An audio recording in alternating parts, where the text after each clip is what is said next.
うっそうとしてますな。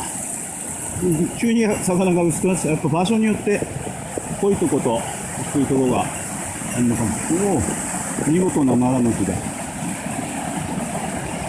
げえな。奈良だな。奈良じゃない。ああ、初めて、ムキタケを取った木はなくなっている。こ